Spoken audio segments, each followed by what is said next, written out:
Hi, my midterm project is about John Updike. I think we already studied one of his poem in the book named Dog's Death. So after I read the poem, I decided to know more about the poet, to know more about where he came from, where he lived, and all his biography. So when I read his biography, I think uh, he was born in Clinton, Pennsylvania, on March 18, 1932. Uh, his father was a high school math teacher, and I think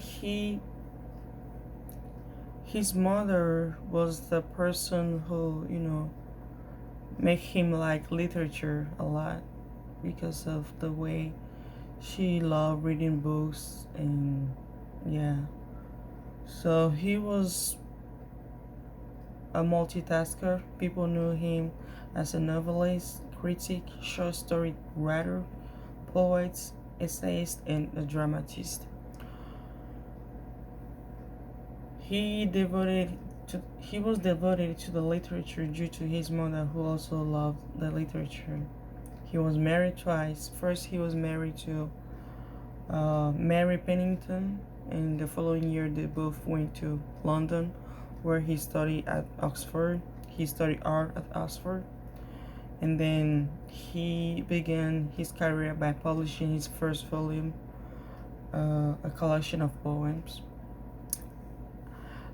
He divorced Mary and he remarried somebody else named Martha Bernard 24 years later after his first marriage.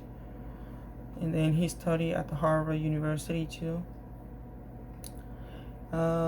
His work has attracted a significant amount of critical attention and praise. He was considered to be one of the great American writers of his time. He has been honored throughout his career.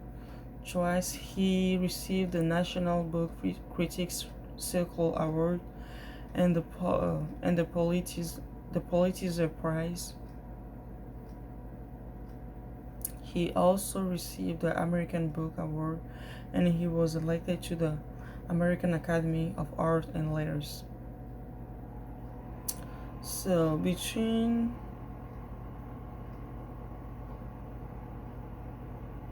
I would say among all of his poems, I choose five named relatives: January, Bernie Trash, ex-basketball player. I missed his book, but I read his name. So those are the title of his poems. I'm gonna read one of the poem named January.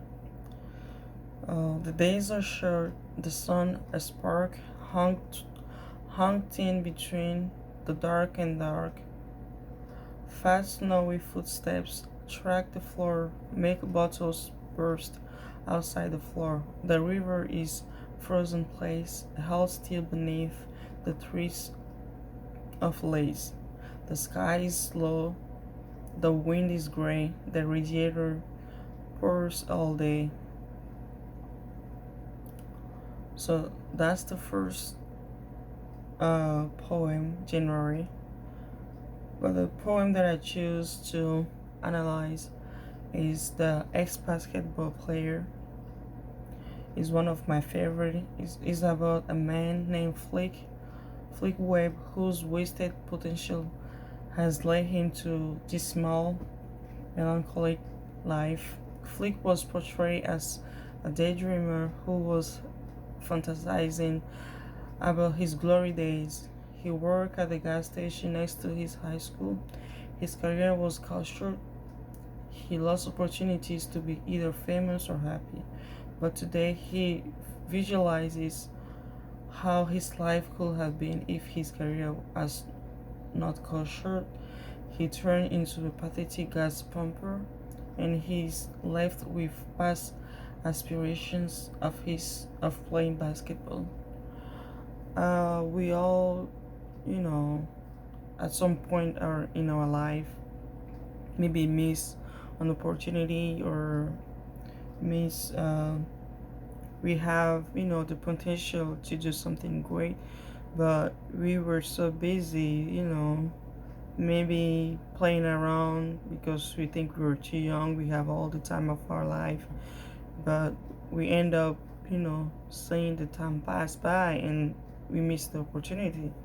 So this poem is talking about that. So Flick never attended college,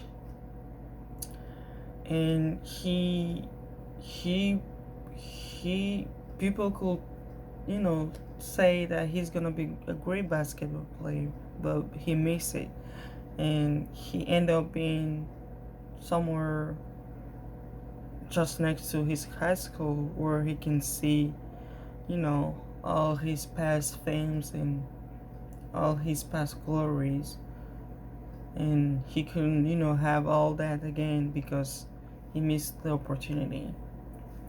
So in my opinion, John Updike's tone was sad and reminiscent. He spoke in regretful tenor. He used a lot of imagery when in the poem. He also used personification in his poem. Apart from personification, he also used smiley, and he also used symbolism. So I'm gonna try to read the poem first, and then I will educate all his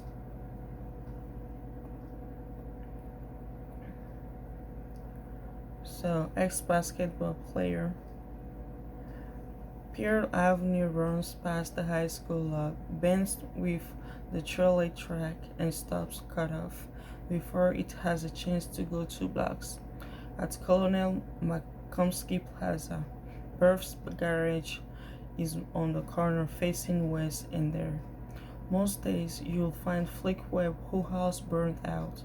Flick stands tall among the idiot pumps, 5 on the side, the old bubblehead style. Their rubber elbows hanging loose and low. One's nostril are 2 S's, and his eyes an E and O. And and one is squat without a head at all, more of a football type. Once Flick played for the high school team, the Wizards. He was good, in fact the best. In 46, he bucked 390 points, a county record still. The ball loved Flick. I saw him rack up 38 or 40 in one home game. His hands were like wild birds. He never learned a trade, he just sells gas, checks oil, and changes flags. Once in a while, a gas as a gag. He dribbles in an inner tube, but most of us remember anyway. His hands are fine and nervous on the log wrench. It makes no difference to the log wrench, though. Off work, he hangs around mess lunch nets, grease gray, and kind of coiled. He plays pinball, smokes those thin cigars, nurses lemon phosphates. Flick seldom says a word to May, just nods beyond her face toward bright applauding tears of nickel wafers, names, and juju beads. So in the poem, I noticed that he used personification when he indicated the ball of Flick. Uh, he was talking about the the fact that Flick loved the game a lot, like he loved what he was doing. So that's the first personification, and then after, the second personification was when he said, "Rubber elbows hanging loose and low." Apart from personification, he also used the smiley in the poem when he said his hands were like wide birds. He was comparing the agility and freeness of the flick while playing basketball to the freeness of a bird. So he was just, comparing uh, a bird, you know, a bird characteristic to flux to a flake's characteristic, which is the freeness, you know. And symbolism, he also used symbolism when he said stops cut off before it has chance to go 2 blocks. He was referring to Flick's basketball career, which was abruptly ended, just ended. You know, he didn't have a chance to go far. He didn't have a chance to accomplish what he wanted to do.